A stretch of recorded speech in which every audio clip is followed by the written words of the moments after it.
Do you know that the people who have ruled over you for as long as there have been rulers have almost never claimed to be like you? Look back across the whole span of human history, across every civilization that ever raised a throne, and you will find the same strange insistence repeated again and again. The king is not merely a man. The queen is not merely a woman. Their right to rule does not come from strength or wealth or the will of the people. It comes from their blood, a special blood, a blood that descends, they say, not from other men, but from the gods. We have been taught to see this as flattery, as propaganda, as the oldest trick of the powerful, dressing up their dominance in borrowed sunlight so the rest of us would kneel. And perhaps that is all it ever was. But consider how consistent the story is. In Sumer, the kings said their crowns were lowered from heaven. In Egypt, the pharaoh was a living god, the son of the sun itself. In Babylon, in China, in the courts of medieval Europe, the same claim echoes down the centuries, spoken in different languages but carrying the same impossible meaning. We are not descended from you, we are descended from them. And here is the part that should give you pause. That claim did not fade with the ancient world. It did not die with the pharaohs. It threaded its way through scripture, through the strange, half-forgotten story of divine beings who took human wives and fathered a race of giants. It survived a flood that was sent, the old texts say, to wipe that very bloodline from the earth. It re-emerged in the sorcerer kings of early France, in a secret the church is said to have buried, in the heraldry of serpents and dragons that still coils around the crests of the oldest royal houses on the planet. A single unbroken thread, a bloodline that, according to those who have hunted it for centuries, was never fully human, was never truly lost, and may never have stopped ruling. What if it is only a story? A story told so many times by so many rulers that it hardened into the shape of truth. Or what if it is not a story at all? What if, hidden beneath the myths and the coronations and the carefully guarded genealogies, there is the faint, disturbing outline of something real? This is the story of the bloodlines of the gods. Welcome. Before we set out, we need to be honest with each other about what kind of journey this is going to be.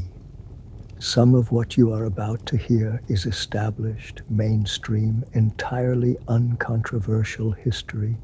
It is taught in universities, carved into monuments, written in the oldest documents our species has ever produced.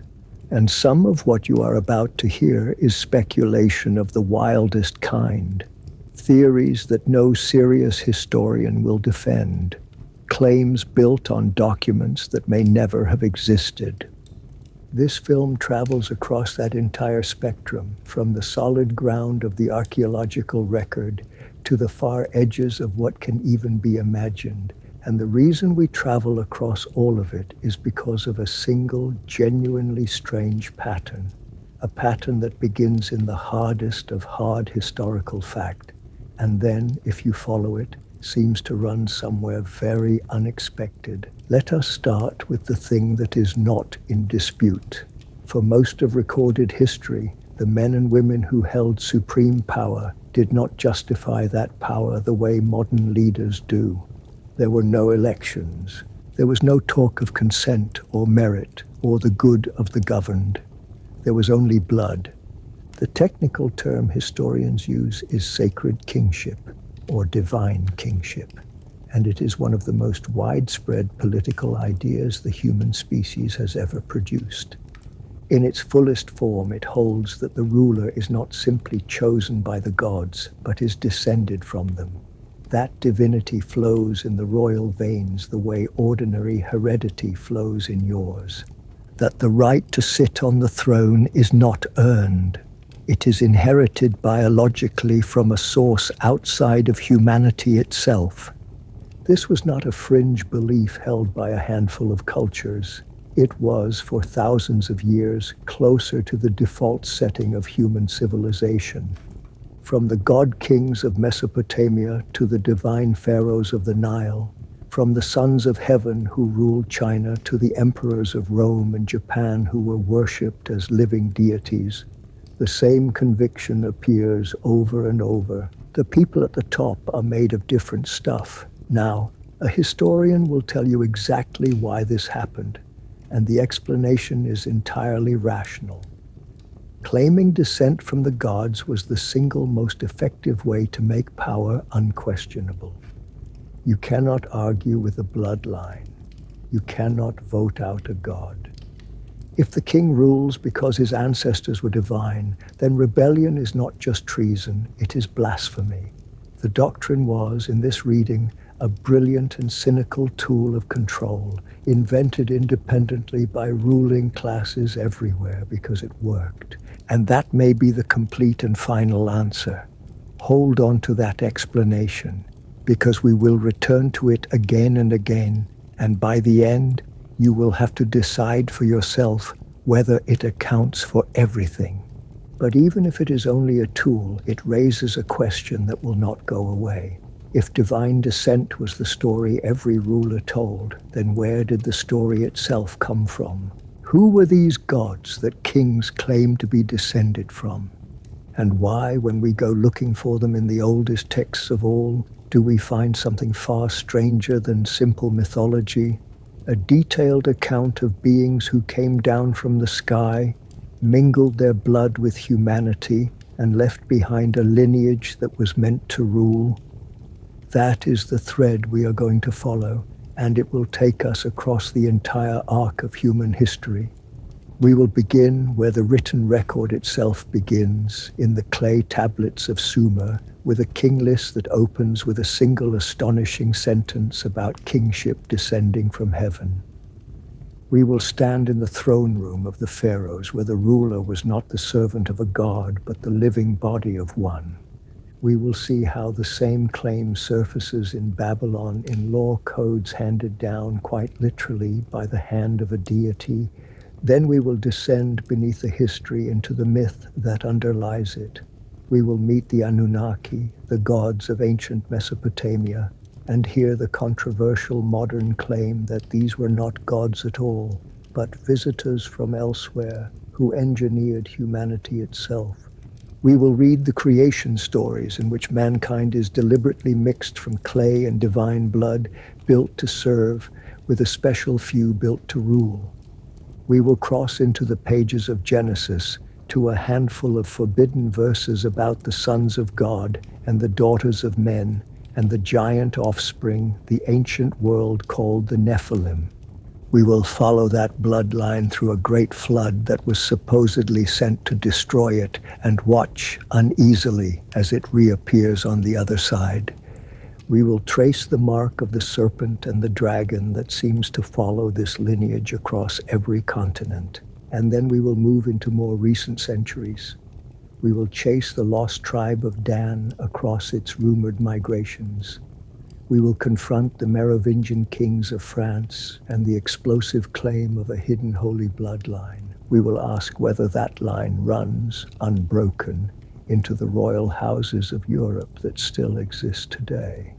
And we will end at the frontier of modern genetics, where the whole ancient story collides, at last, with the hard evidence of DNA.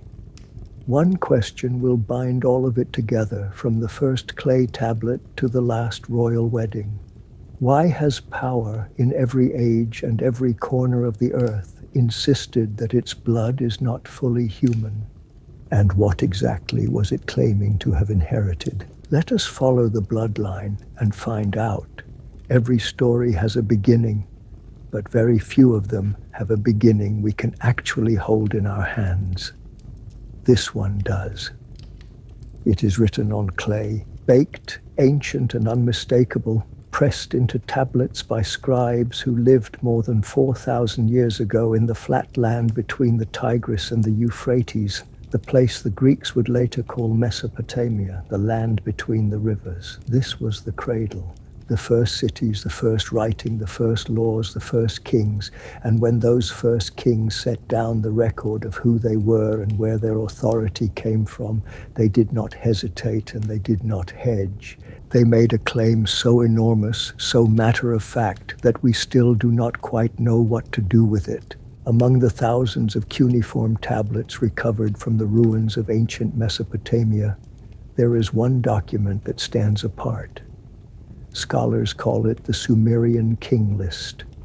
It survives in multiple copies, the most famous of them a beautifully preserved clay prism now held in the Ashmolean Museum in Oxford, and it is, in essence, a catalogue of kings, a roster of the rulers who governed the cities of Sumer, one dynasty after another, stretching back and back into the deep past. You would expect such a list to begin with a name, a founder, a first king, human and ordinary, from whom the rest descend. It does not. The Sumerian King List opens with a line that has haunted historians since the day it was first translated. After kingship descended from heaven, kingship was in Eridu. Read that again, slowly, because everything that follows in this film hangs on it. Kingship descended from heaven. Not kingship was invented. Not a strong man seized power. Not the people chose a leader.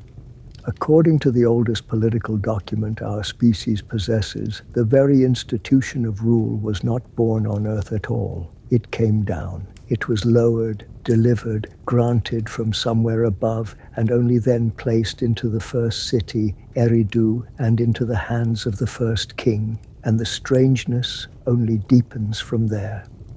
The earliest rulers on the list are given reigns of staggering, impossible length. The first king, a figure named Alulim of Eridu, is credited with ruling for 28,800 years.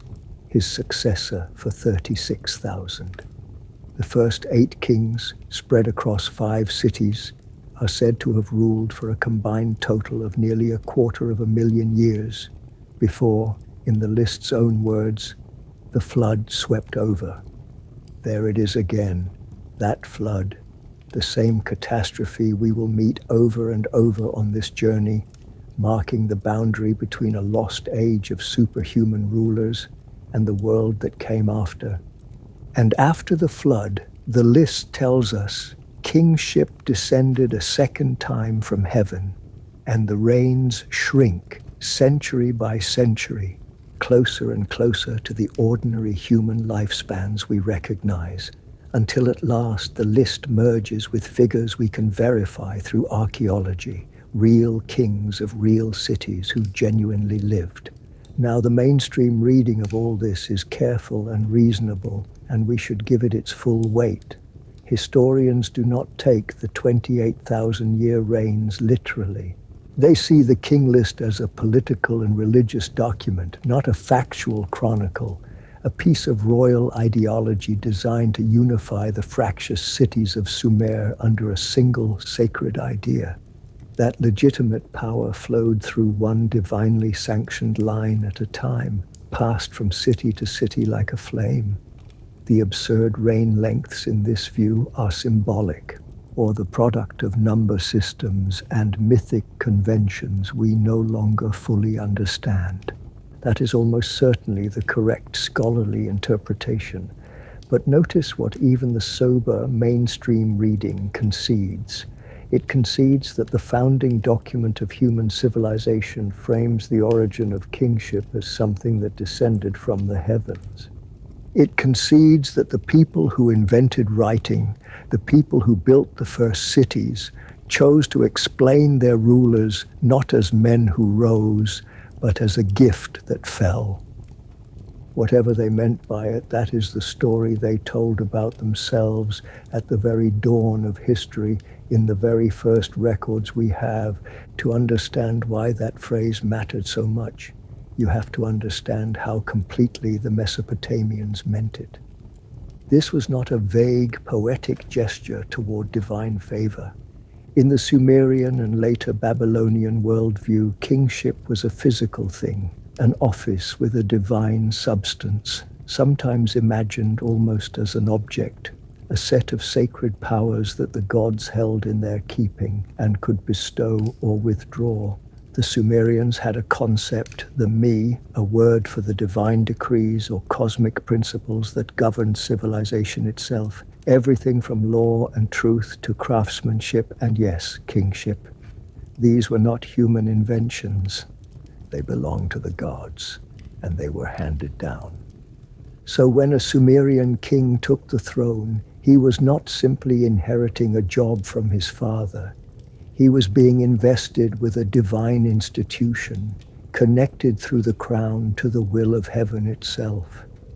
The king was the shepherd chosen by the gods, the steward who ruled on their behalf, and in the great temple cities, his authority and the authority of the gods were woven together so tightly they could barely be separated. The temple owned the land, the king served the god, and the people served both. We can see this belief hardening over time into something even more direct. Some Mesopotamian rulers went beyond claiming that the gods had chosen them and began claiming to be gods themselves. Naram-Sin, the powerful king of Akkad who ruled in the 23rd century before our era, took the extraordinary step of adding the divine determinative, the little cuneiform symbol reserved for the names of gods, to his own name. On his victory monuments, he had himself carved wearing the horned helmet that was the exclusive badge of divinity, towering over his enemies, a living god striding across the battlefield. Think about what that represents. A human ruler within a few centuries of the invention of writing, declaring in stone and in script that he had crossed the line separating men from gods, that the blood in his veins or the power in his person was no longer merely mortal. He was not the first to imply it, and he would be very, very far from the last. Here is where the pattern begins to reveal itself, and here is where you have to start asking the question that will follow us all the way to the end. The Mesopotamians were not unique. The astonishing thing is not that one culture in one place invented the idea of heaven-sent kingship. The astonishing thing is that nearly every early civilization, often with no contact whatsoever between them, arrived at the same idea, independently, repeatedly, as if it were the natural conclusion any human society reaches once it grows large enough to have a ruler at all. Cross to the Nile and the pharaoh is a living god on earth. Cross to the Indus. Look to the emperors of China, who ruled by the mandate of heaven and were called the Son of Heaven, a title that means exactly what it says. Look to the Inca of the Andes, who called their ruler the Son of the Sun, descended directly from the solar deity Inti. Look to Imperial Japan, whose emperors traced their line to the sun goddess Amaterasu herself, a claim that persisted officially into the 20th century. Look to the Roman emperors, deified after death and eventually worshipped in life. Look, much later, to the kings of Europe, ruling by what they openly called the divine right of kings, different continents, different centuries, different gods, different languages, different peoples who had never heard of one another, and yet the same core conviction surfacing again and again like something rising from a shared underground spring. The right to rule comes from above. The ruler carries the blood or the mandate or the substance of the divine. Power is not human in origin, it descends. Now, the standard explanation for this is the one we introduced earlier, and it is genuinely powerful. Anthropologists point out that divine kingship solves a problem every complex society faces, the problem of why anyone should obey one person out of the millions. Brute force is expensive and unstable, but a sacred bloodline, a ruler wrapped in the authority of the gods, converts obedience into piety. To defy the God King is to defy the cosmos. This is such an effective form of legitimacy that the argument goes, human societies keep reinventing it, the same way they keep reinventing agriculture or the wheel because it works, not because it is true. And that explanation may be entirely sufficient. A skeptic can close the case right here, and many thoughtful people do. The universality of divine kingship, they would say, tells us about the universal needs of human power, not about any literal divine bloodline. But there is a second possibility, and this film exists in the tension between the two. What if the reason the story is everywhere is that the story is remembering something? What if these scattered cultures kept describing rulers descended from sky beings because at some unimaginably distant point, that is what they believed had actually happened, and the memory fractured and scattered as humanity spread across the earth, surviving in 1,000 different courts as the same stubborn claim? Under this reading, divine kingship is not a tool that was independently invented over and over. It is a memory that was independently inherited. We are not going to resolve that question yet. It is far too early. But we have now established the one thing this entire journey rests upon, and it is a thing no historian disputes. The oldest civilizations on Earth, the ones that gave us writing and cities and law, universally insisted that their rulers were connected by blood or by divine substance to beings from the heavens. That is not speculation. That is the documented foundational self-understanding of the ancient world. The question, the one that will drive us forward through everything that follows, is what lay behind the claim.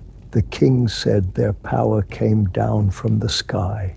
In the next chapter, we go to the one civilization that took that idea further than any other, where the ruler did not merely descend from a god, but was a god walking among men in a body of divine flesh on the banks of the Nile. But before we do, hold one image in your mind. A scribe, 4,000 years ago, pressing a reed into wet clay, recording the history of his people. And the first thing he writes, before any name, before any deed, is that kingship came down from heaven. He did not think he was writing a myth. He thought he was writing the truth. What if, in some form we have forgotten how to read, he was? Leave the clay of Mesopotamia now and travel west to the green ribbon of life that winds through the desert of North Africa, to Egypt, to a civilization that would take the idea of divine kingship and carry it further and hold it longer than any other culture in the history of the world. Because in Mesopotamia, the king ruled for the gods. He was their shepherd, their steward, their chosen servant. But in Egypt, something else happened. In Egypt, the line between the ruler and the god did not just blur, it dissolved entirely. The pharaoh did not serve a deity. The pharaoh was one. For roughly 3,000 years, longer than the span separating us from the very pyramids we still marvel at, the Egyptians held to a belief of breathtaking consistency. The man on the throne was not merely a mortal favored by heaven. He was divinity itself, wearing a human body, standing on the earth. The pharaoh was understood to be the living embodiment of Horus, the falcon-headed sky god, the divine sun in the great family of Egyptian deities. In life, the king was Horus walking among his people. In death, he became Osiris, the god of the afterlife and resurrection, and his successor became the new living Horus in turn. The throne passed not just a crown, but a divine identity, an unbroken chain of god-kings reaching back to the very first pharaohs and beyond them into a mythic age when the Egyptians said the gods themselves had ruled Egypt directly in person before handing the kingdom over to their human descendants. And the Egyptians took this with deadly seriousness.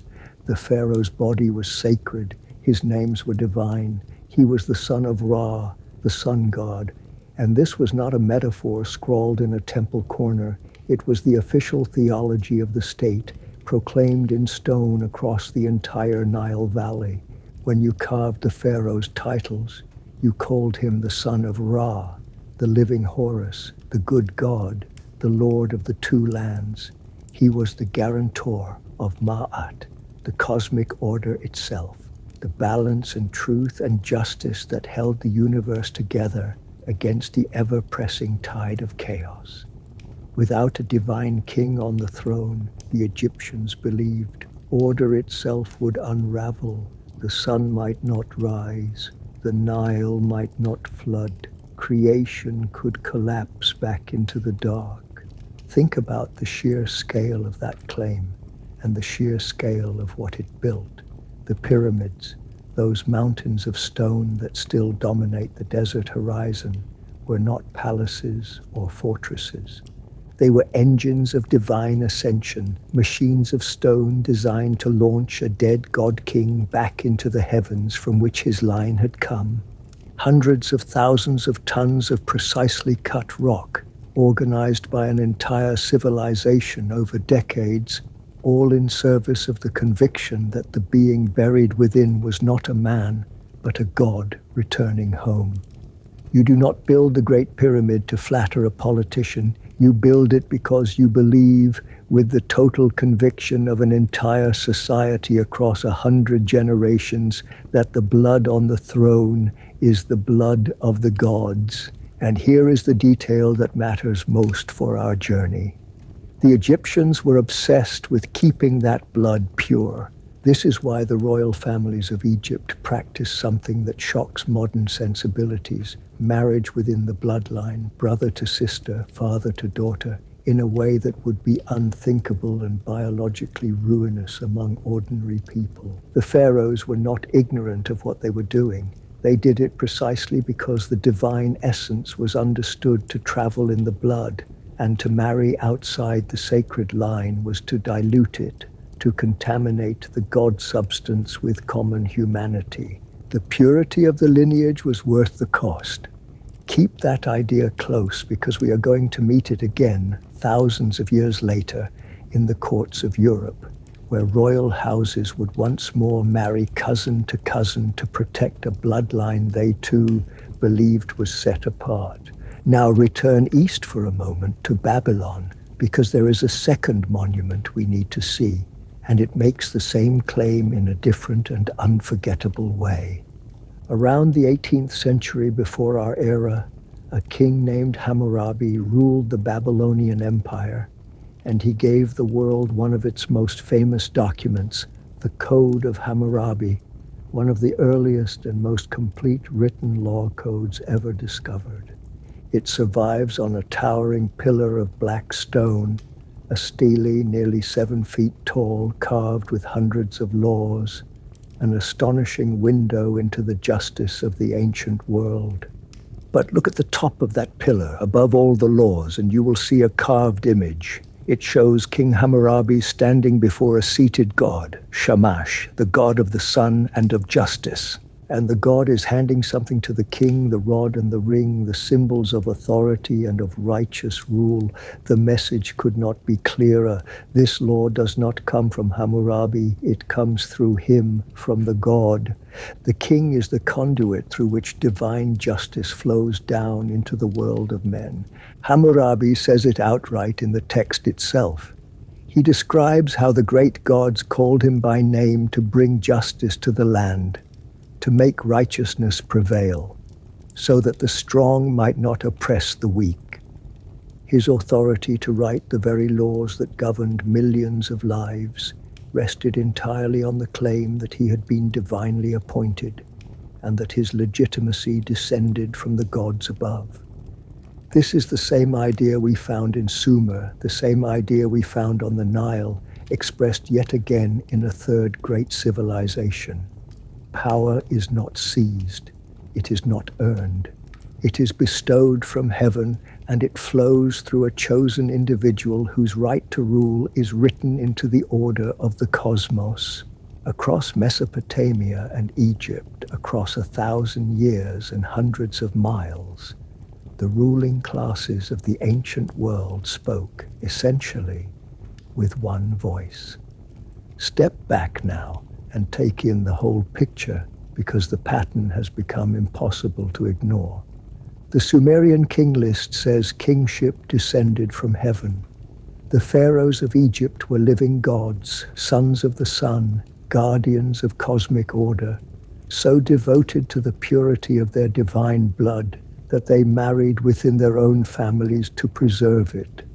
Hammurabi of Babylon received his authority and his very laws from the hand of a god.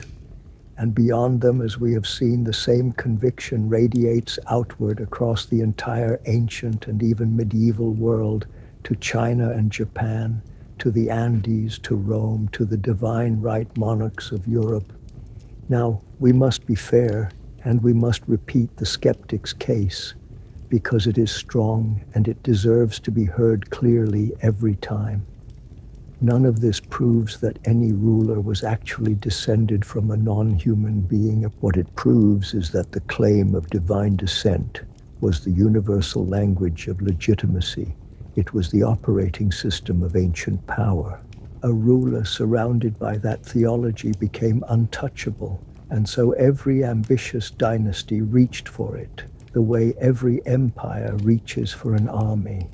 Consistency of the claim, the skeptic reminds us, is not evidence of the truth of the claim. It is evidence of the usefulness of the claim. And that is a serious argument. It might be the whole answer.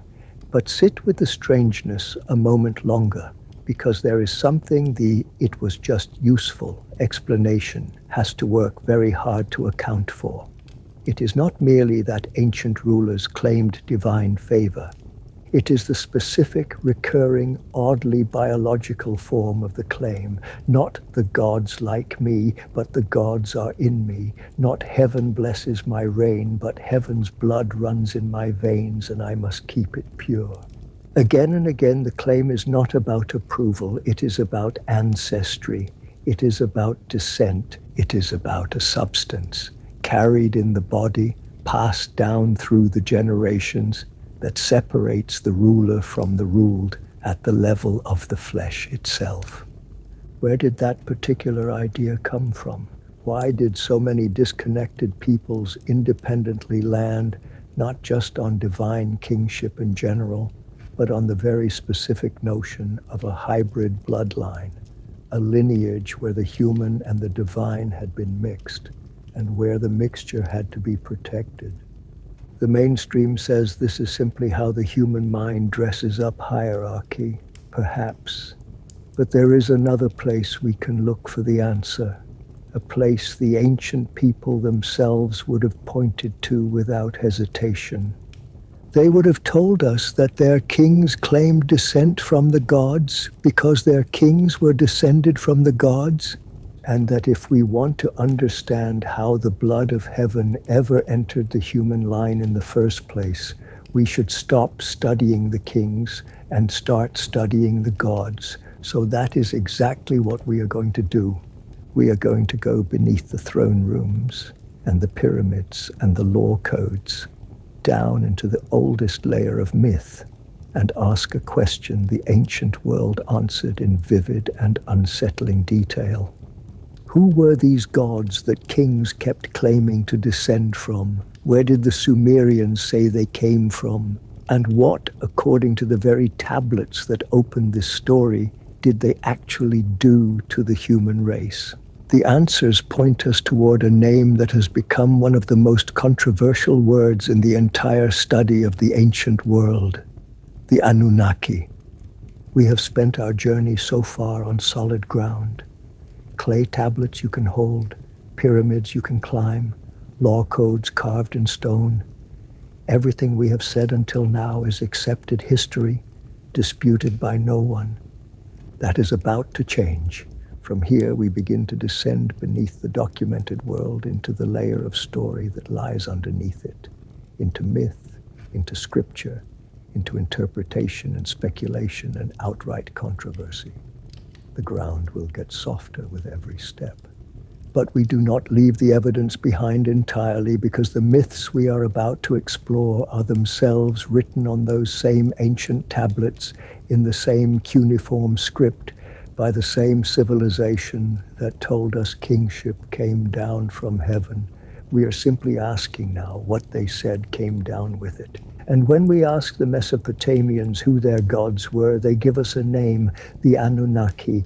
The word itself is ancient, and its meaning is suggestive. Anunnaki in the Sumerian and Akkadian texts is usually understood to mean something like those of royal blood, or the offspring of Anu. Anu being the great sky father, the supreme god of the heavens, whose very name meant heaven. Some scholars translate it as those who came from heaven to earth. Sit with that for just a moment, because it is a remarkable phrase to find at the root of the oldest religion in recorded history. The princely ones, the ones who descended from the sky. In the mythology of Mesopotamia, the Anunnaki were the great gods, the powerful deities who govern the cosmos and the affairs of the earth. They appear across the whole sweep of Sumerian, Akkadian, and Babylonian literature, in creation epics and flood stories and hymns, a pantheon of divine beings who came down from the celestial realm to establish order on the ground, to found the cities, to set the boundaries of the land, and crucially, to determine the destinies of humankind. Chief among them stand a handful of names we need to know, because they will drive the story that follows. There is Anu, the remote father in the sky. There is Enlil, the god of wind and storm and command, stern, powerful, the enforcer of divine authority. The god who, in the flood myths, decides that humanity has become a nuisance and must be destroyed. And there is Enlil's half-brother Enki, sometimes called Ea, the god of water and wisdom and craft, cunning and clever, and again in the myths, the secret friend of humanity, the one who intervenes to save us when the other gods would see us wiped away. Hold that family tension in your mind. Enlil, who would destroy mankind, and Enki, who would preserve it, because it sits at the very center of the oldest stories our species ever wrote down, and it will echo, strangely, all the way into the biblical account of the flood. But the deepest and most disturbing question the Mesopotamian myths answer is not who the gods were. It is why they made us. And the answer the tablets give is not flattering. It is not a story of love or of a creator delighting in his creation. It is a story of labor, of exhaustion, of a workforce that needed to be built. The tablets tell it plainly, and it is one of the most extraordinary origin stories ever recorded. In the beginning, before there were humans, the gods themselves had to do the work of the world. The Anunnaki, according to the myth, were divided in labor. The higher gods gave the orders, and a lower class of gods was made to do the digging, the toil, the endless back-breaking labor of maintaining the earth, carving out the rivers and canals, working the ground. And this lower order of divine workers grew tired, more than tired. In the great Babylonian epic known as the Atrahasis, they revolted. They laid down their tools, surrounded the house of Enlil in the night, and refused to labor any longer. Faced with a strike among the gods, the wise Enki proposed a solution, and it is a chilling one. The gods would create a substitute, a new creature to bear the yoke, to carry the toil, to do the work the lesser gods refused to do. They would create a worker. They would create man. And how was this new creature made? Here the myth becomes truly striking. According to the Atrahasis, the mother goddess, working under Enki's guidance, mixed clay, the earthly material, the dust of the ground, with something divine. In the epic, a god is slain for the purpose, and his flesh and his blood are mingled into the clay. From that mixture, part earth and part God, humanity was fashioned. We were, in the words of the ancient text, made from clay and divine blood, so that a spark of the God would be forever present in the human being, and so that the creature would have the intelligence to understand its tasks. Read the ancient words and the meaning is unmistakable. Humanity was engineered, deliberately, for a purpose, not born of nature, not evolved, not an accident, but designed by the Anunnaki as a labor force, a species built to serve the gods and to relieve them of their toil. And into the mud of the earth was mixed the blood of a deity, so that from the very first moment, the human race carried within it a thread of the divine. Now pause here, because you have just heard the seed of everything this film is about. If the ordinary human being was made from clay and a measure of divine blood, then a bloodline could differ. Some could carry more of the God substance and some less. Some could be pure labor and some could be born to rule. The very logic of divine kingship, the idea that a special few carry the blood of the gods more truly than the common mass of humanity, is already present in embryo in the oldest creation myth we possess. The kings who claimed heaven ran in their veins were not inventing a new idea. They were claiming a larger share of the oldest inheritance of all. For thousands of years, these were understood as myths. Sacred stories, yes, but stories. The poetic imagination of an ancient people grappling with the mysteries of existence. And then, in the 20th century, a man came along who read them a completely different way, and in doing so, lit a fire of controversy that still burns. His name was Zecharia Sitchin. Born in 1920, raised in the British Mandate of Palestine, Sitchin was a writer and researcher who claimed a knowledge of ancient Hebrew and other Semitic languages, and who spent decades poring over the Mesopotamian tablets. And beginning in 1976, with a book called The 12th Planet, the first of a series he titled The Earth Chronicles, Sitchin advanced a claim so bold it would make him one of the most famous and most fiercely disputed figures in the entire world of alternative history. The Anunnaki, Sitchin argued, were not gods at all. They were not mythical. They were flesh and blood beings, an advanced extraterrestrial species who came to Earth from a distant planet in our own solar system, a planet Sitchin called Nibiru, which he claimed followed a vast, elongated orbit, returning to our region of space only once every 3,600 years. These beings, he said, came to Earth in the remote past for a practical reason, to mine gold, a resource they needed, according to his reading, to repair the failing atmosphere of their own world. And the mining was hard. So exactly as the Atrahasis describes, the lesser Anunnaki grew exhausted and rebelled. And so their leaders, the scientists among them, Enki above all, solved the problem the way any advanced species might. They created a worker. But in Sitchin's reading, the clay mixed with divine blood was not poetry. It was biology, genetic engineering.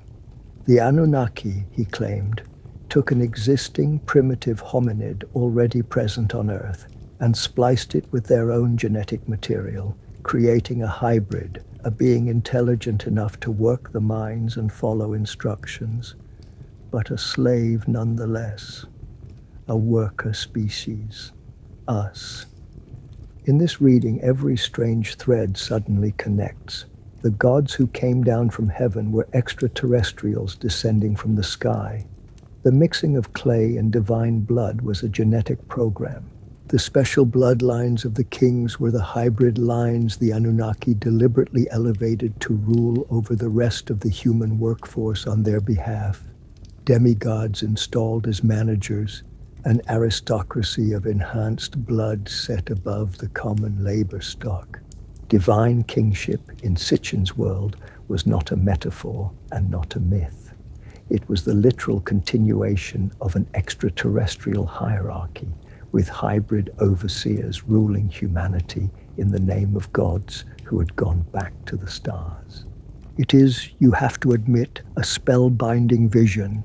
It takes the fragments we have been assembling, the descended kingship, the god blood in the clay, the obsession with pure lineage, and fuses them into a single coherent science fiction epic that spans the whole of human history. Millions of readers found it electrifying. Sitchin's books sold in enormous numbers and seeded an entire genre. Much of what people today call the ancient astronaut theory traces directly back to his interpretation of these Mesopotamian texts. And now we must do the thing this film will always do.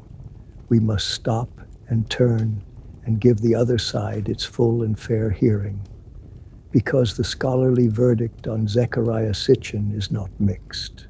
It is overwhelmingly, resoundingly negative. Professional Assyriologists, the scholars who have devoted their lives to reading these exact languages, reject Sitchin's translations almost entirely. They argue that his readings of the cuneiform are simply wrong, that words are mistranslated, that meanings are stretched or invented, that Nibiru in the actual texts is associated with a known celestial body and not a hidden planet on a 3,600-year orbit. They point out that no astronomer has ever found Nibiru, that a planet on such an orbit would have observable effects on the rest of the solar system that we do not see, and that the entire genetic engineering scenario is read into the texts rather than out of them. The scientific and academic consensus is blunt. Sitchin's Anunnaki thesis is regarded as pseudo-history and pseudo-science, unsupported by the languages, the archaeology, or the astronomy. That is the honest state of the evidence, and we will not pretend otherwise. If you are looking for a place to step off this train, the experts have handed you a perfectly good reason to do so right here. But before you decide, notice what the debunking does not touch.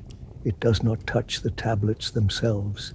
Set Sitchin entirely aside, forget Nibiru, forget the spaceships, and the raw, undisputed content of the ancient texts remains, and it is strange enough on its own. The Mesopotamians really did write that beings called the Anunnaki came down from heaven to earth.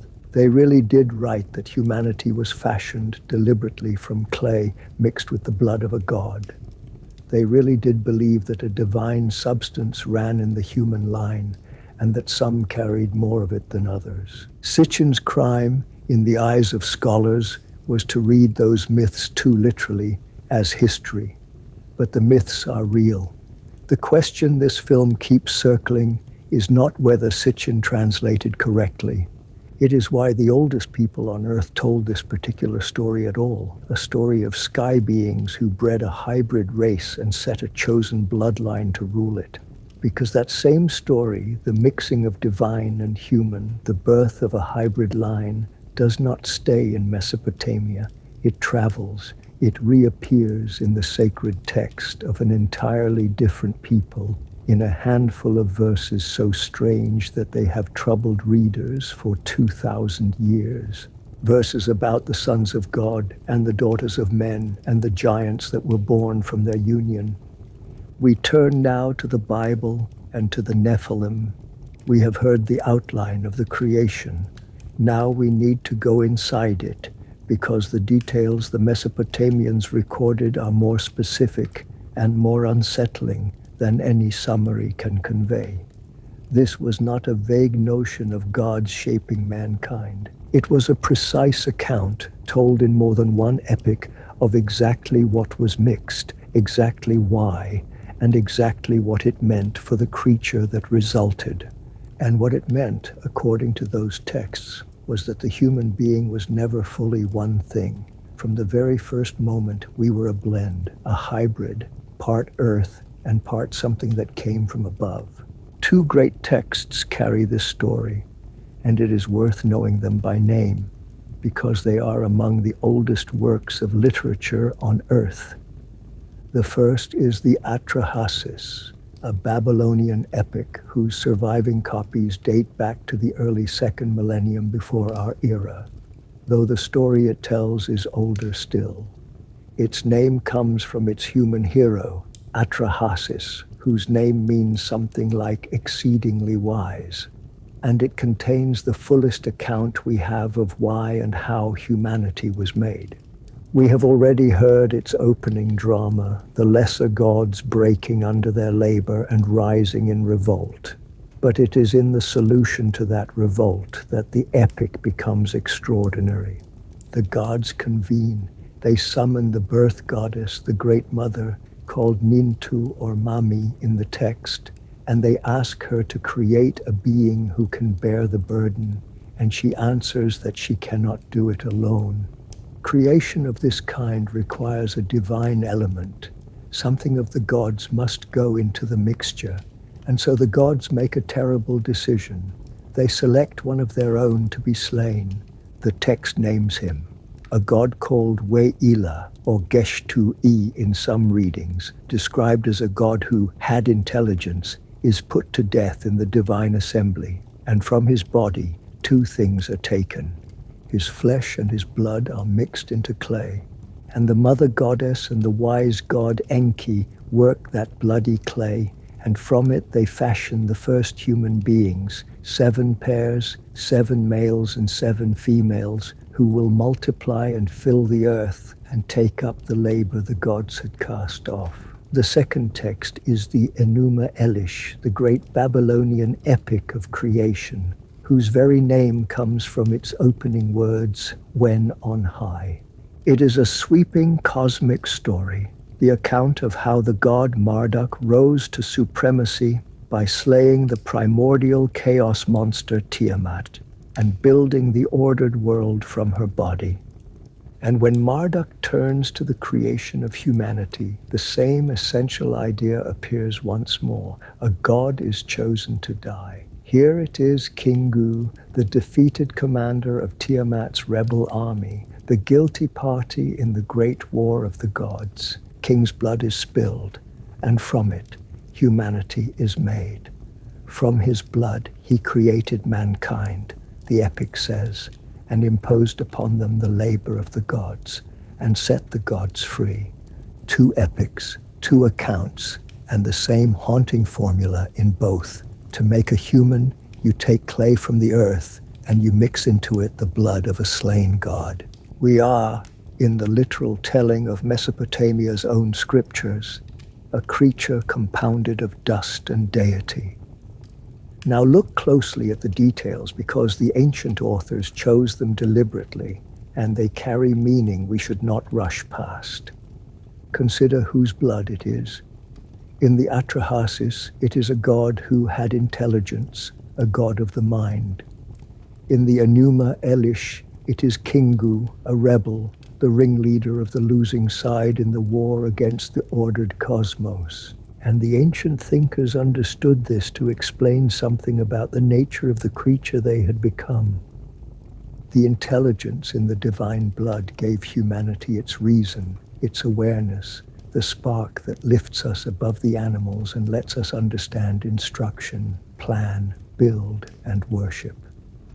But the rebellious character of that same blood, drawn from a god who defied the order of heaven, was thought by some to explain the restlessness in us, the disobedience, the tendency to reach beyond our station, the very qualities that would, in later myths, so anger the gods that they would try to wipe us out.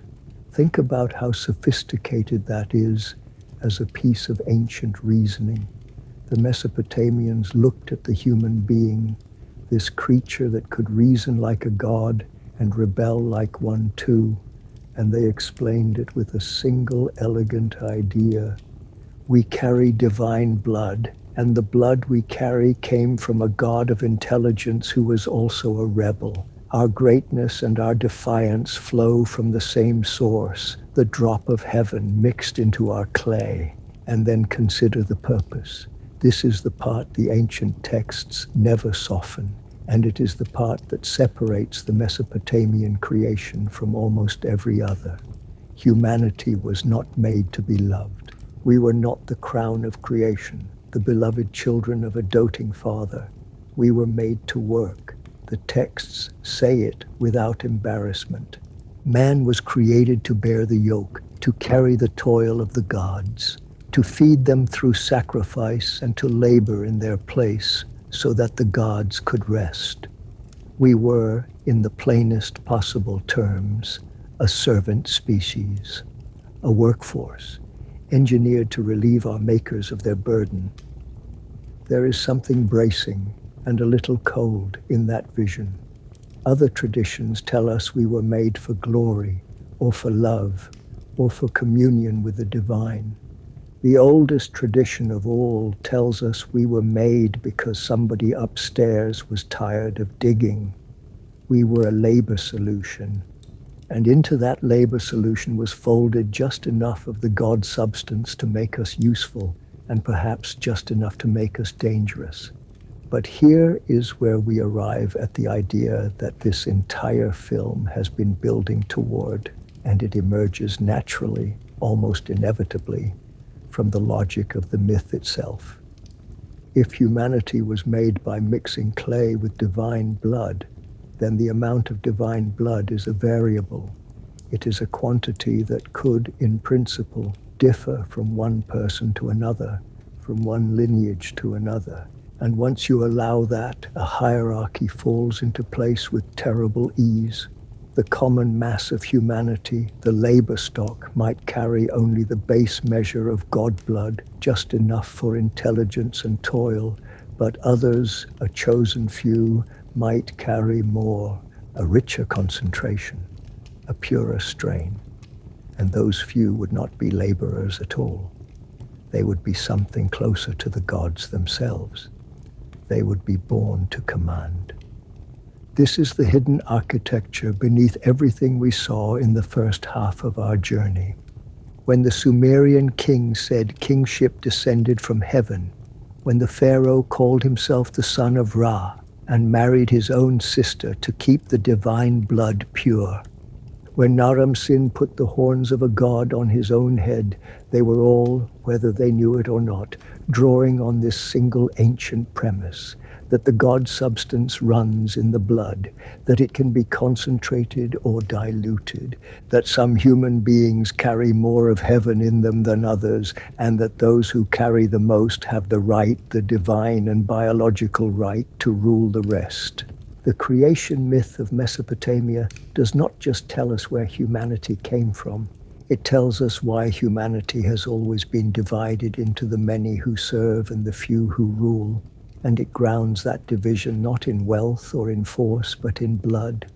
A species built to serve, with a bloodline built to rule it. That is the shape the myth gives to the human race, and it is a shape that would prove astonishingly durable, echoing down through every god-king and every sacred dynasty for the next 5,000 years. We should say clearly, once more, what a historian would say here. All of this is mythology. It is the imaginative theology of an ancient people, and it tells us how the Mesopotamians made sense of labor and hierarchy and the mystery of human nature, not what literally happened in some genetics laboratory of the gods. The idea that divine blood is concentrated in kings is exactly the kind of story a ruling class would want its subjects to believe. We keep returning to that caution because it is the honest one. And yet, the pattern will not sit still, because if this hybrid blood idea were confined to Mesopotamia, we could file it away as one culture's peculiar myth. But it is not confined to Mesopotamia. In a completely different tradition, among a completely different people, In the sacred text that would become the most influential book in Western history, the very same idea surfaces again. Divine beings descending, mating with human women, producing offspring who were not entirely human, a hybrid line of beings set apart from ordinary mankind. The people who wrote it called those beings the sons of God, and they called their children the Nephilim. It is one of the strangest passages in the entire Bible, so strange that for centuries readers have argued over what it could possibly mean, so strange that some have wished it were not there at all. That is where we go next. Close the clay tablets of Babylon now and open a different book, the most read, most translated, most influential book in the history of the Western world, the Bible. You might expect that a sacred text so central to Judaism and Christianity would have nothing in common with the pagan myths of Mesopotamia. You would be wrong. Because tucked into the opening chapters of the very first book of the Bible, the book of Genesis, just before the story of Noah and the flood, there sit a handful of verses so bizarre, so seemingly out of place, that scholars and theologians have wrestled with them for more than 2,000 years. Verses that describe, in the plainest language, the mating of divine beings with human women and the strange offspring that resulted. The same idea we just left behind in Babylon. The mixing of the heavenly and the human. And here it is again in Scripture. Let us read what it actually says, because most people have never really looked at it, and it is genuinely startling. In the 6th chapter of Genesis, right at the threshold of the flood story, the text reads like this. When men began to multiply on the face of the ground and daughters were born to them, the sons of God saw that the daughters of men were beautiful, and they took as their wives any they chose. And then, a few lines later, the passage that has echoed down the centuries. The Nephilim were on the earth in those days, and also afterward, when the sons of God came into the daughters of men, and they bore children to them. These were the mighty men who were of old, the men of renown. Stop and absorb what you have just read, sitting there in the opening pages of the Bible. Beings called the sons of God looked upon human women, desired them, took them as wives, and had children with them. And those children, or the beings associated with that union, were the Nephilim, described as the mighty men of old, the men of renown. A hybrid offspring born from the joining of the divine and the human. The phrase in the original Hebrew is Bene Ha-Elohim, the sons of God, or the sons of the gods. And the word Nephilim is a mystery in itself. It is often connected to a Hebrew root meaning to fall, which is why they are sometimes called the fallen ones. In other places, the ancient translators rendered the word as giants. In the Greek Septuagint, the oldest translation of the Hebrew scriptures, Nephilim becomes gigantes, giants, the same word that gives us our modern term. So whatever the Nephilim were, the earliest interpreters understood them to be something more than human, fallen ones, giants, mighty men of renown, born from a union that should never have happened. Now, this passage has caused enormous discomfort, and interpreters have spent 2 millennia trying to tame it. Some traditions insist that the sons of God simply means the righteous male descendants of Seth, the good line of humanity, and that the daughters of men means the wicked female descendants of Cain, so that the whole passage is really about good people marrying bad people and morally polluting the line. It is a reading that drains the strangeness out of the text, and it became popular precisely because it is comfortable. But it is not the oldest reading, and for most scholars, it is not the most natural one. The phrase, sons of God, Bene Ha-Elohim, appears elsewhere in the Hebrew Bible in the book of Job. And there it unambiguously refers to divine or angelic beings, members of the heavenly court who present themselves before God. If the phrase means angelic beings everywhere else, the plainest reading of Genesis 6 is that it means angelic beings here too, which means the oldest and most straightforward interpretation of this passage is also the most shocking one. That heavenly beings descended, took human women, and fathered a hybrid race upon the earth. And the ancient Jewish world knew exactly that, because there was another book, older than many parts of the Bible as we have it, that told the whole story in vivid and terrifying detail. That book is called the Book of Enoch. It is one of the most fascinating documents to survive from the ancient world. Attributed to Enoch, the mysterious patriarch who, Genesis tells us, walked with God and was not, for God took him. The book was enormously influential in the centuries around the time of Jesus. It was read, quoted, and revered. The New Testament book of Jude quotes it directly. Fragments of it were found among the Dead Sea Scrolls at Qumran, proving how important it was to at least some ancient Jewish communities. And yet it was ultimately left out of the official canon of most Bibles, excluded, set aside, allowed to fall into obscurity for over 1,000 years in the West before its rediscovery. A book about forbidden knowledge, that was itself, in a sense, forbidden.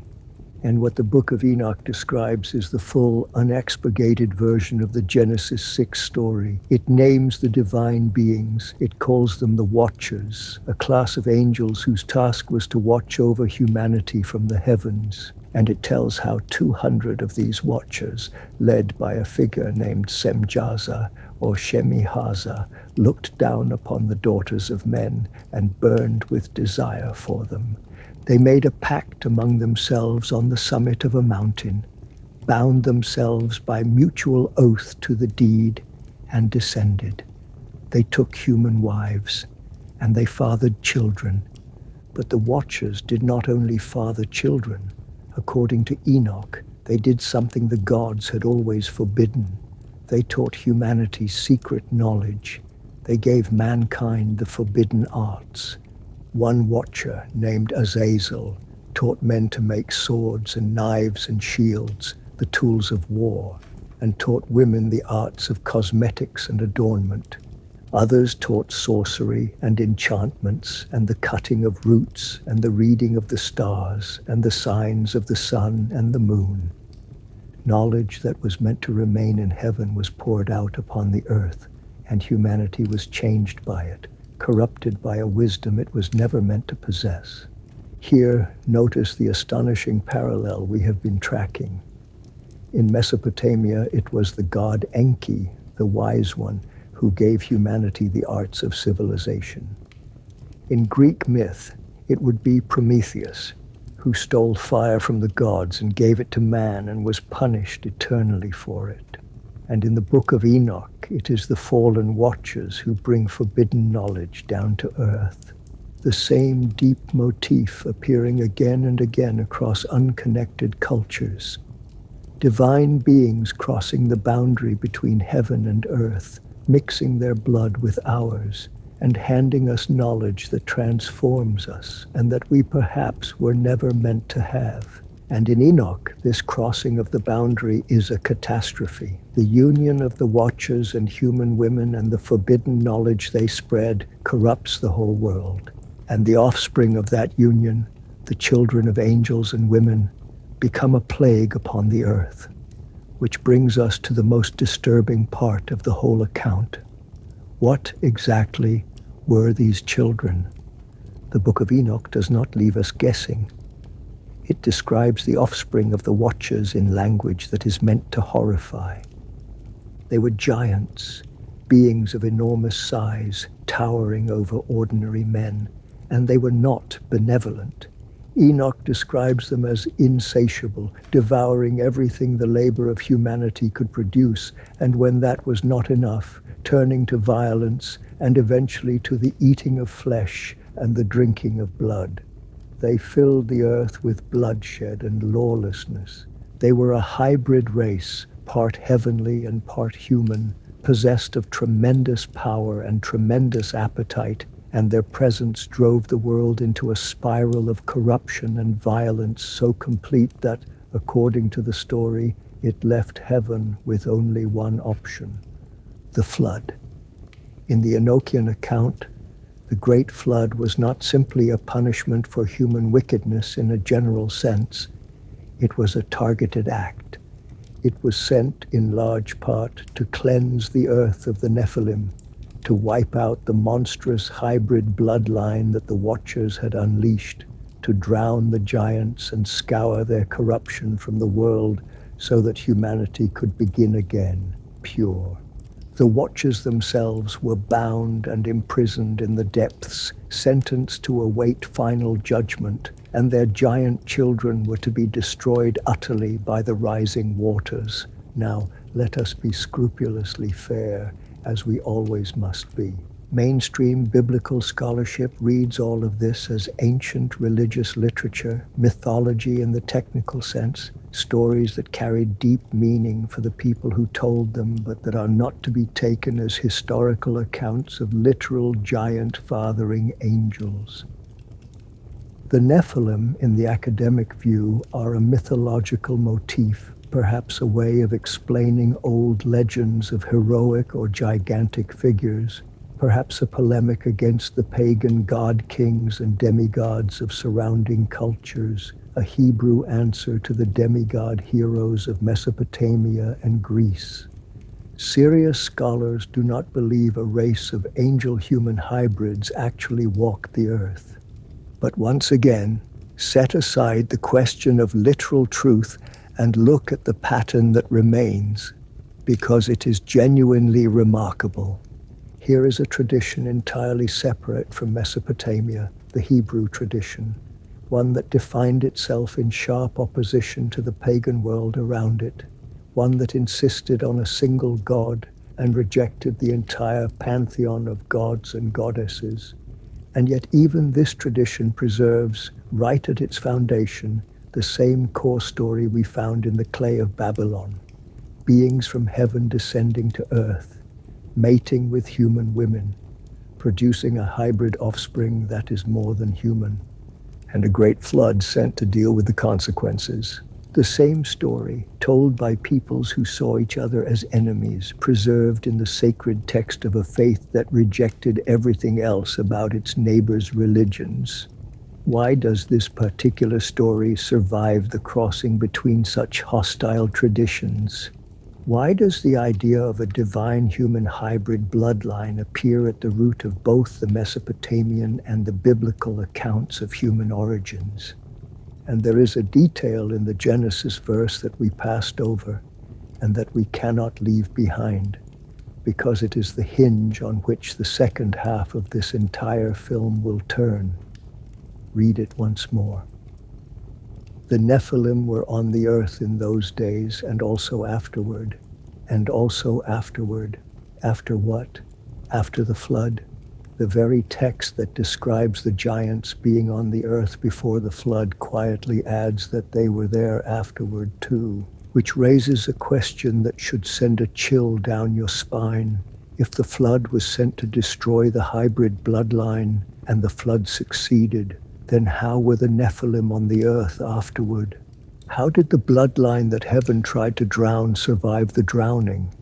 And if it survived once in the deepest antiquity, what is to say it did not survive again and again, carried forward through the generations, all the way down toward our own time? To answer that, we first have to meet the giants themselves, not as a vague idea, but by name in the specific traditions of the ancient Near East, where whole clans of giant kings were said to rule, and where the bones of the Nephilim were said to lie.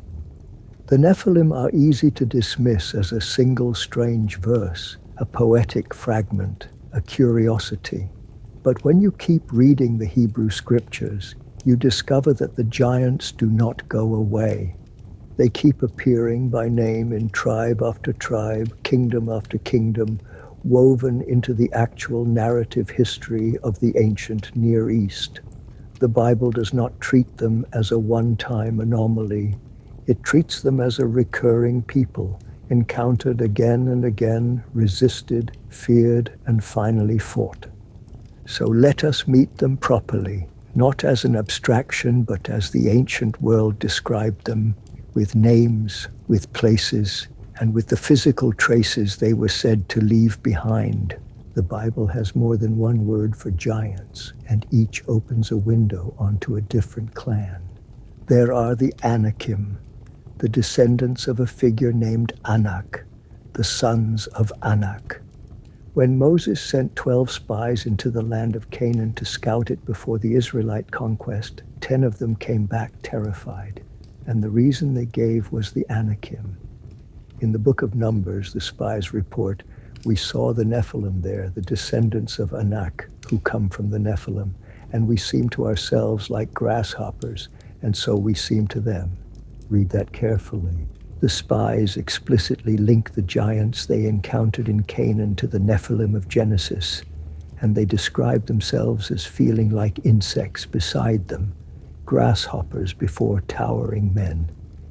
Whatever else this is, the biblical authors clearly imagined these as beings of extraordinary and intimidating size. Then there are the Rephaim, a term for an ancient race of giants associated especially with the land east of the Jordan. And it is among the Rephaim that we meet the most vivid individual giant in all of Scripture. His name was Og, the king of Bashan. Og was, the Bible tells us, the last remnant of the Rephaim, a king of extraordinary stature. And the text gives us a detail so specific, so oddly physical, that it stands out sharply from the surrounding narrative. It describes his bed. In the book of Deuteronomy, we are told that Og's bedstead was made of iron, and that it could still be seen, a relic on display, and that it measured 9 cubits long and 4 cubits wide. 9 cubits, by the standard reckoning, is around 13 feet. 4 cubits, nearly 6 feet wide. A bed the size of which no ordinary man would ever require. The biblical author includes this detail almost as evidence, as if to say, if you doubt that Og was a giant, go and look at the bed. It is still there. There were others, the Emim, the Zamzumim, whole populations of giant peoples, the text tells us, once inhabited the lands that Israel would later occupy. And they were remembered as tall and mighty, the terror of the ordinary tribes around them. And of course there is the most famous giant of all, the one everyone knows, Goliath of Gath, the Philistine champion who stood, in the traditional reckoning, 6 cubits and a span, and who fell to a shepherd boy's stone. Goliath came from Gath, one of the few cities where, the Bible notes, a remnant of the old giant stock, the Anakim, still survived. Do you see what is happening across these accounts? The giants are not confined to the mythic time before the flood. They are threaded all the way through the historical narrative, into the age of Moses, into the age of Joshua, into the age of David. They are presented not as a distant legend, but as an enemy the Israelites actually met and feared and struggled to overcome again and again across centuries. The bloodline, whatever it was, kept turning up, and it was not only the Hebrews who spoke of giants. The belief was near universal in the ancient world, and it was often tied to something concrete. Bones, enormous bones discovered in the earth that ancient people interpreted as the physical remains of a vanished race of giants. The Greeks and Romans wrote about this repeatedly. When large fossilized bones were unearthed, and the ancient Mediterranean world was full of such discoveries, the natural explanation to a people who had no concept of dinosaurs or prehistoric megafauna was that these were the bones of the heroes and giants of the old myths. The Greek writers described the discovery of skeletons of impossible size and attributed them to the giants and titans of their legends, or to the great heroes of the age before their own, an age they believed had been populated by beings larger and stronger than the men of the present day. The historian Herodotus tells of the discovery of the enormous bones of the hero Orestes. The whole ancient world seems to have shared an intuition that the men of the deep past had been physically greater and that the earth still held their remains. We can be honest about what almost all of these bones actually were. Modern paleontology has shown that the giant bones of antiquity were, in overwhelming likelihood, the fossilized remains of extinct animals, mammoths, mastodons, giant prehistoric creatures whose skulls and femurs, to an untrained ancient eye, could easily be mistaken for those of colossal humans.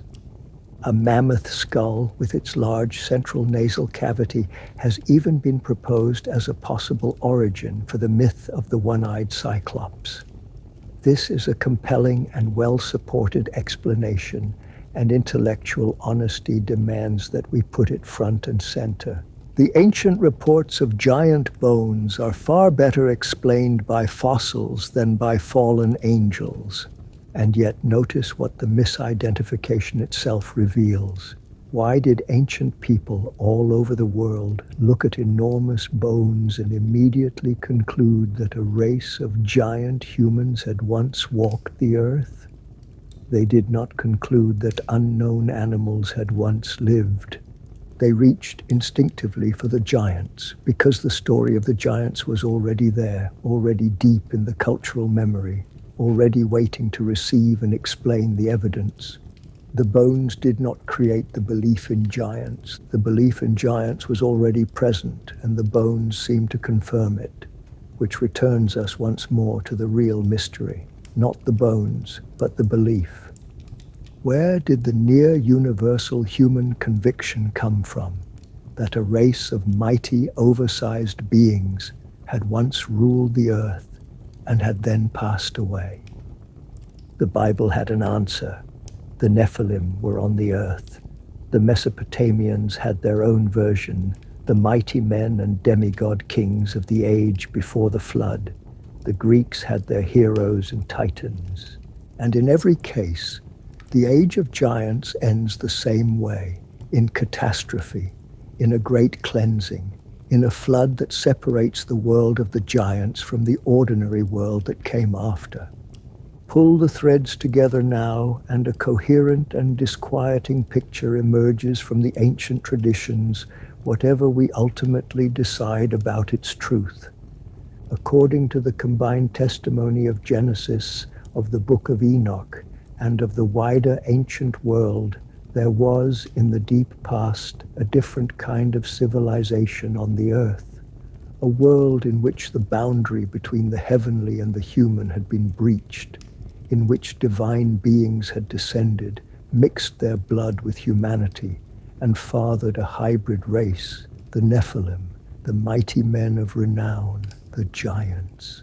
A world in which forbidden knowledge had been poured out upon mankind, arts and sciences and powers that transformed human society, and a world that had grown so corrupt, so violent, so dominated by these hybrid beings and their monstrous appetites that heaven resolved to destroy it. And so came the flood, the great deluge that appears in nearly every culture on earth. But in this reading, the flood is not merely a natural disaster remembered in myth. It is a purge, a deliberate act of cleansing, aimed specifically at wiping out the corrupted bloodline, at drowning the giants, at scouring the earth of the hybrid race and its forbidden civilization, so that the world could be reset and begin again through Noah and his family, who were, the text carefully notes, perfect in their generations, an intriguing phrase that some have read as meaning genetically pure, untouched by the corruption of the Watcher's blood. It is a stunning framework. The oldest layer of human memory in this interpretation records not just a flood, but the reason for the flood, an attempt to erase a bloodline that never should have existed. We must hold one final time to our discipline. The scholarly consensus is that these are theological narratives, not history. The giants are mythological. The watchers are a religious motif. The flood as purge is the ancient world's way of processing its anxieties about corruption, about the mixing of the sacred and the profane, about the dangers of forbidden knowledge. No serious archaeologist is searching for the skeletons of angel-human hybrids. That is the honest and responsible position, and we will not pretend the evidence points anywhere else. But the story sets up a question that the ancient texts themselves refuse to close, and that will drive us forward into far more contested and far more recent territory. Because remember what Genesis said. The Nephilim were on the earth in those days, and also afterward. The flood was sent to end the hybrid bloodline, and yet, on the other side of the flood, the giants are still there. Og of Bashan still sits on his iron bed. The Anakim still terrify the spies in Canaan. Goliath still strides onto the battlefield. The bloodline that heaven tried to drown did not drown. It survived. How? And if it survived the one event designed to destroy it, then perhaps it was never fully destroyed at all. Perhaps it went on. Perhaps it was carried forward quietly through the generations, hidden inside the ordinary flow of human history, surfacing here and there in a giant king, a divine dynasty, a royal house that insisted against all reason that its blood was different. That is the possibility we turn to now, the survival of the bloodline, what the flood could not wash away. This is the hinge of our story. Everything before it has been about origins, where the bloodline came from, how the divine and the human were said to have mixed. Everything after it will be about survival, how that bloodline supposedly carried forward through history into the courts and the crowns, and some say into the present day. And the hinge is a paradox, a contradiction sitting in plain sight in the oldest scriptures we have. The flood was sent to destroy the hybrid bloodline. The flood came. The flood succeeded. And yet when the waters receded and the world began again, the bloodline was still there. How do you drown something and find it alive on the far shore? That is the question the ancient texts leave open, and it is the crack through which the entire second half of this journey pours. Let us return to the biblical narrative and follow it carefully across the flood, because the text does something very strange, and most readers glide right past it. Before the flood, we are told the earth was filled with corruption and violence, and the Nephilim were on the earth. God resolves to wipe out all flesh, saving only Noah, who was, in the words of Genesis, a righteous man, blameless in his generation. That last phrase has drawn intense attention. Blameless in his generations. A hybrid bloodline, human and serpent, at the root of the throne. The very same structure we have been tracing, expressed once more on the far side of the world. Travel to China, and the emperor was the dragon. The dragon was the supreme imperial symbol, embroidered on the emperor's robes, carved on his throne, wrapped around every emblem of his authority. The emperor sat upon the dragon throne. His face was the dragon face, his seat the dragon seat, his very body identified with the great serpent dragon of Chinese cosmology, a being of water and sky and immense power. To be emperor was to be the dragon, and the Chinese people were said in their own tradition to be the descendants of the dragon. Again, the serpent dragon at the very center of sacred rule.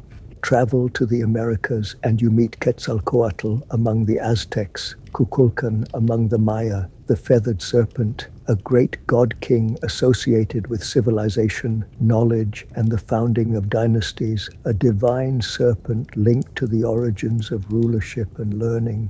Travel to the ancient Near East beyond Israel, and serpent symbolism saturates the imagery of gods and kings.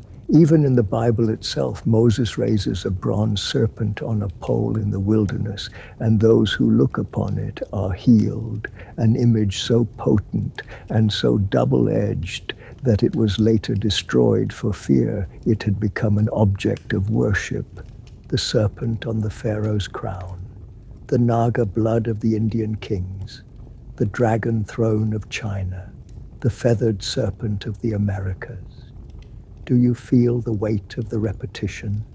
The single most consistent royal symbol on planet Earth across cultures that never met is the serpent or the dragon, and it attaches itself again and again to precisely the same claim.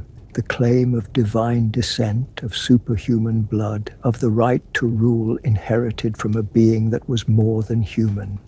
Now, the scholar has a ready and reasonable explanation for all of this, and we owe it a fair hearing, as always. Snakes, the anthropologist would say, are simply potent natural symbols, and it is no surprise that many cultures independently seized upon them. They are genuinely dangerous, genuinely mysterious, and they do genuinely shed their skin in a way that suggests rebirth. A creature that can kill you with a bite, that renews itself, that vanishes into the earth, is a natural magnet for the human imagination. Different cultures reached for the serpent as a symbol of power and rebirth for the same reason they all reached for the sun or the eagle, because it is a striking and obvious image, ready to hand. There is no need in this reading for any shared source. The serpent is universal because snakes are universal. That is a solid argument, and it may be the entire truth. We flag it as we have flagged every skeptical case, and we mean it. The tribe of Dan. To understand why the tribe of Dan draws so much attention, you have to understand the structure it sits inside. The people of Israel, according to the Bible, were organized into 12 tribes, descended from the 12 sons of the patriarch Jacob, who was renamed Israel.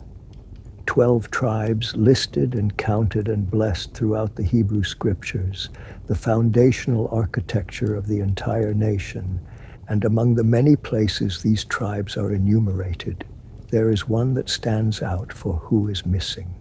Turn to the book of Revelation, the final book of the Christian Bible, its great apocalyptic vision. In its 7th chapter, there is a famous scene in which 144,000 of the servants of God are sealed for protection, 12,000 from each of the 12 tribes of Israel, and the tribes are listed one by one. But when you read the list carefully, something is wrong. One tribe is absent. Dan is missing. The tribe of Dan, one of the original 12, is simply left out of the ceiling, replaced in the count, passed over entirely. For a text as deliberate as Revelation, in which every number and name carries weight, this omission has struck many readers as intentional and even ominous. Why would Dan, alone among the tribes, be excluded from the sealed and the saved? Across the history of interpretation, a dark tradition grew up around this absence. Some early Christian writers speculated that the tribe of Dan was left out because of some special association with corruption, with idolatry even, in the most extreme readings, with the coming of the Antichrist, whom a strand of tradition held would arise from the tribe of Dan. Whatever the theological reasoning, the fact remains, plainly there on the page. In the Bible's final vision of the tribes, Dan has vanished. And this is not the only place Dan behaves strangely. The tribe of Dan has an unusual and restless history throughout the scriptures. It was originally allotted territory in the south near the coast, but the tribe struggled to hold it, pressed by the Philistines and other neighbors. And so, in one of the more remarkable episodes in the Book of Judges, a portion of the tribe of Dan picks up and migrates, moving far to the north, seizing a city and renaming it Dan after their ancestor. The tribe of Dan is from early on a tribe on the move, a tribe that does not stay put, a tribe associated with migration, restlessness, and departure. Of all the tribes of Israel, Dan is the wanderer. And here is where the serpent returns, exactly as we said it would. When the patriarch Jacob on his deathbed gathers his 12 sons to pronounce a blessing and a prophecy over each of them, he comes to Dan, and the words he speaks are among the strangest in the entire book of Genesis. Dan shall judge his people, Jacob says, as one of the tribes of Israel. And then this: Dan shall be a serpent in the way, a viper by the path, that bites the horse's heels so that his rider falls backward. Dan shall be a serpent in the way. Of all 12 tribes, each given its own symbol and its own prophetic character, Dan alone is identified with the serpent. The lion for Judah, the ship's harbor for Zebulun, the wild donkey for Issachar, and for Dan, the serpent by the path, the viper waiting in the road. The tribe of the serpent. Sit with the resonance of that, given everything we have traced. We spent the previous chapter following the serpent as the heraldic mark of the hybrid bloodline across the whole ancient world, coiled around every divine throne from Egypt to China. And here, embedded in the founding blessings of Israel, one specific tribe, and only one, is singled out and branded with the serpent, the very symbol we have been tracking as the signature of the line appears stamped on the tribe that is also the wanderer, the migrant, and the tribe that mysteriously vanishes from the final count. The linguistic argument about Dan place names does not hold up to scrutiny. The Danube and Denmark and the rest derive their names from entirely different and well-understood roots, unconnected to the Hebrew tribe. There is no archaeological or genetic evidence for a migration of an Israelite tribe across Europe to the British Isles. The genetic history of the European peoples is well studied and does not show what the theory requires. As history in the ordinary sense, the Dan migration thesis simply does not stand. We say that plainly, and we do not walk it back. But notice once again what the debunking leaves untouched, because it is the same thing that has survived every debunking on this journey. It does not touch the biblical text itself. The tribe of Dan really is branded with the serpent in Jacob's blessing. Dan really is the migrating, restless tribe of the scriptures. Dan really is the one tribe conspicuously missing from the ceiling in Revelation. These features are there in the text, waiting to be explained. The mainstream explains them as the ordinary complexities of ancient tribal history and later theological editing, and that is a reasonable explanation. But the raw material, the serpent tribe that wanders and vanishes, is genuinely present in the source, and it is genuinely strange, and it is easy to see why it became the hinge on which an entire mythology of migration would turn. What the Dan theory gives us, whatever its historical merit, is a bridge. It is the story's attempt to answer the question the last chapter left hanging. How did the bloodline get from the ancient Near East to medieval Europe?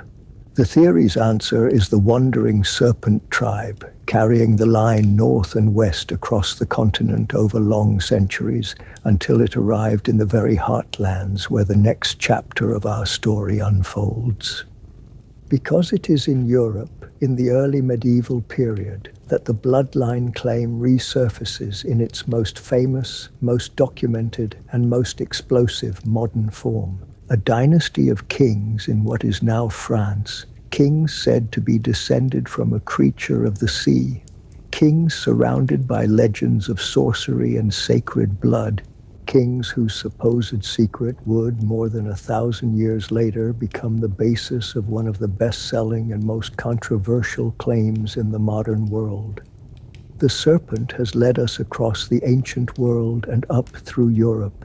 Now it leads us to a throne, to the long-haired sorcerer kings of the Franks, and to the bloodline they called Sangreal, the Merovingians. We arrive now at the most famous modern chapter of the entire bloodline story. It is the version most people have actually heard of, even if they do not know its origins.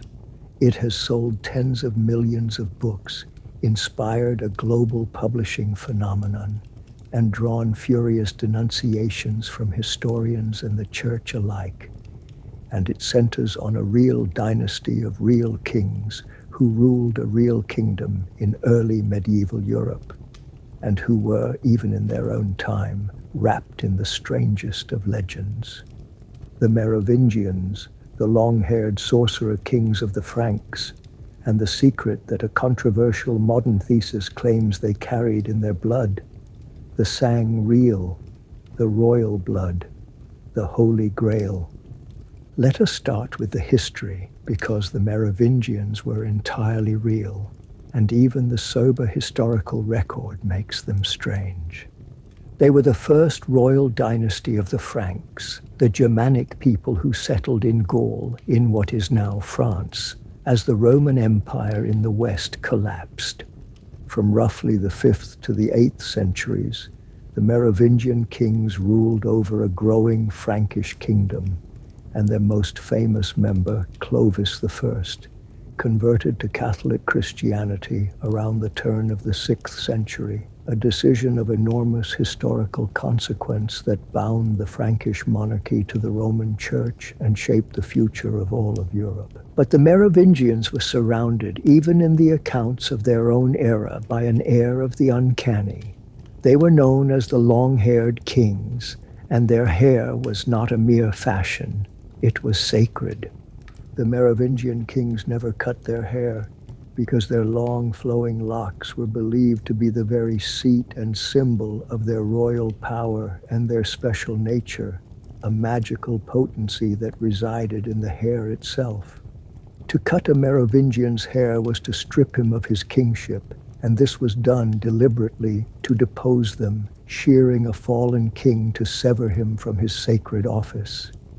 Hair as the vessel of a supernatural royal power, a detail that cannot help but recall another long-haired figure of sacred strength, Samson of the Bible, whose power too lived in his uncut hair, and who lost it when he was shorn.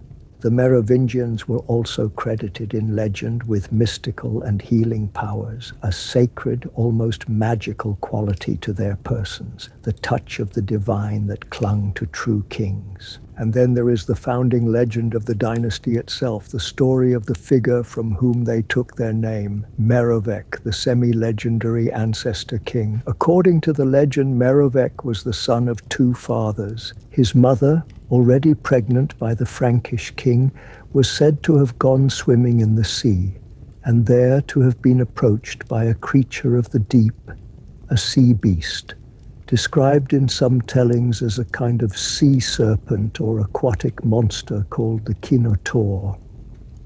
And this creature, the legend says, also fathered the child. So Merovech was born of two seeds, part human king, part beast of the sea, and his descendants, the Merovingian line, carried that mingled, more than human blood. Read that legend again in the light of everything we have traced.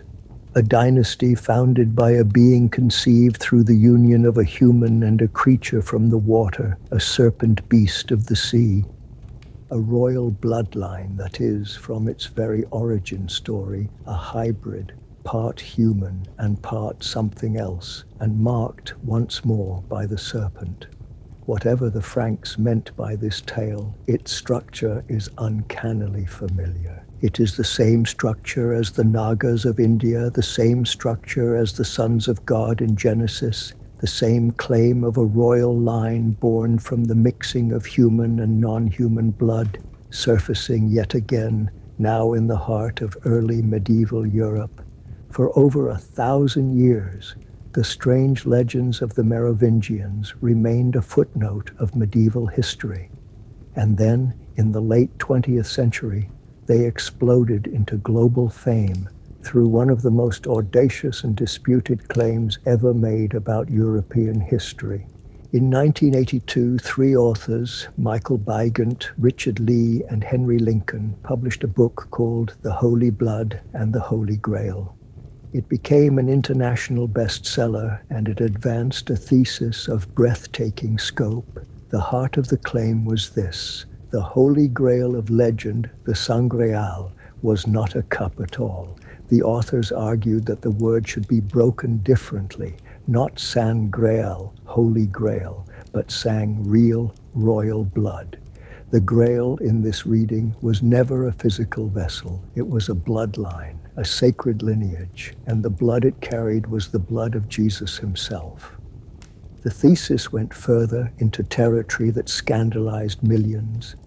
It proposed that Jesus had been married to Mary Magdalene, that the two had children, and that this sacred bloodline, the literal descendants of Jesus, had survived his death and been carried in secret to the south of France. And there, over the centuries, this holy bloodline had supposedly merged with the royal line of the Franks, with the Merovingian dynasty. The Merovingian kings, in this astonishing claim, were the descendants of Jesus and Mary Magdalene, carriers of the most sacred bloodline in the Christian world, the true meaning of the Holy Grail. And guarding this secret, the book claimed, was a shadowy organization that had existed for centuries, a secret society dedicated to protecting the bloodline and one day restoring it to its rightful thrones. They called it the Priory of Sion, and they claimed it counted among its past Grand Masters some of the most brilliant figures in European history. This is the thesis that 2 decades later, the novelist Dan Brown would take up and transform into the Da Vinci Code, the blockbuster novel that carried these ideas to hundreds of millions of readers around the world and burned the phrase "the Holy Grail is a bloodline" into global popular culture. You can see instantly why this thesis matters to our story. It is the bloodline theory in its most developed modern form. It takes the ancient idea we have traced from Mesopotamia onward, the sacred hybrid lineage, the blood set apart to rule, marked by the serpent, hunted across history, and it plants it squarely in the recorded dynasties of Europe. It claims the bloodline survived, hidden, exactly as the earlier chapters suggested it must, and that it is guarded still, waiting. And the thesis supplied a motive for the secrecy, a reason the bloodline had to hide, which is essential because our whole story depends on the idea of a lineage deliberately concealed. The claim was that the Catholic Church saw this bloodline as an existential threat. If there were living blood descendants of Jesus, the argument ran, it would undermine the entire foundation of the Church's authority. The Church based its power on being the sole institutional heir of Christ, the keeper of his spiritual legacy. But a physical bloodline, actual descendants with a claim of their own, would represent a rival authority, a competing inheritance rooted in blood rather than in the institution. And so, the thesis held, the Church worked across the centuries to suppress the bloodline, to hunt it, to erase the evidence of its existence, to keep the terrible secret buried. In this framework, some even connected the destruction of the Knights Templar, or the brutal medieval crusade against the Cathars of southern France, to the Church's campaign to stamp out those who knew or protected the sacred blood. Here at last was the answer to the question that had haunted the whole journey. Why was the bloodline hidden? Because the most powerful institution in the Western world wanted it destroyed, and so it went underground, concealed, protected by secret guardians, surviving in the shadows of European history, its members perhaps unaware in later generations of the extraordinary blood they carried. It is a magnificent, sweeping, deeply satisfying story. And now we have to do the hardest and most necessary thing this film asks of us. We have to tell you that, as history, it collapses almost entirely, and that the collapse is not a matter of opinion. The central pillar of the whole modern thesis, the Priory of Sion, has been exposed conclusively and in documented detail as a 20th century hoax. It was not an ancient secret society. It was created in France in 1956 by a man named Pierre Plantard, along with a few associates. Plantard, a figure with a checkered past, manufactured a set of fake historical documents, the so-called dossier secrets, and planted them in the National Library of France, forged parchments and invented genealogies designed to give his fabricated organization a fake ancient pedigree and to insert himself, Plantard, into a made-up royal bloodline descending from the Merovingians. The entire apparatus of the ancient priory, its list of illustrious grand masters, its centuries-old mission to guard the bloodline, was a modern invention, and Plantard eventually admitted under oath in a French court that he had fabricated it. The forgeries have been traced, the hoax documented, the whole structure dismantled by researchers. The authors of the Holy Blood and the Holy Grail built much of their case on these fraudulent documents. That is the honest and unavoidable verdict, and we deliver it without softening. The specific modern thesis, the Priory of Sion, the fabricated genealogies, the Plantard bloodline, is a proven fabrication, and the marriage of Jesus claim rests on no historical evidence that scholars accept. If you are looking for the place where this chapter of the story falls apart, it is right here, and it falls apart completely. And yet, look at what remains standing even after the hoax is cleared away, because it is not nothing. The Merovingians were real. Their sacred long hair was real. Their reputation for mystical, healing kingship was real. Their founding legend of descent from a sea serpent beast was a genuine medieval tale, not a modern invention. The medieval and ancient conviction that royal blood was sacred, set apart, more than human, was entirely real and utterly pervasive. Plantard forged a specific modern fraud, but he did not invent the underlying idea. He exploited it.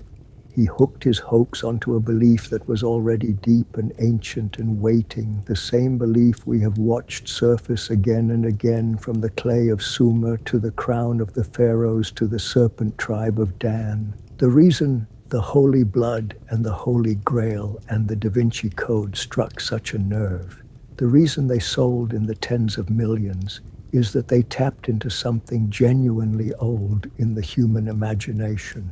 The conviction that a hidden bloodline, sacred and set apart, runs secretly beneath the surface of power. What do you think the bloodlines of the gods really were? Were they the propaganda of the powerful, or the last trace of something we have forgotten how to remember? And if a bloodline really was hidden, deliberately, across all these thousands of years, do you think we would ever be allowed to know? Tell us in the comments. We read them. And the theories you leave there are often stranger and sharper than anything we could write ourselves. If this journey changed the way you look at a crown, or a coat of arms, or the strange old idea that some blood is divine, leave a like and subscribe to the channel, so you are with us for the next descent into the hidden history of our world.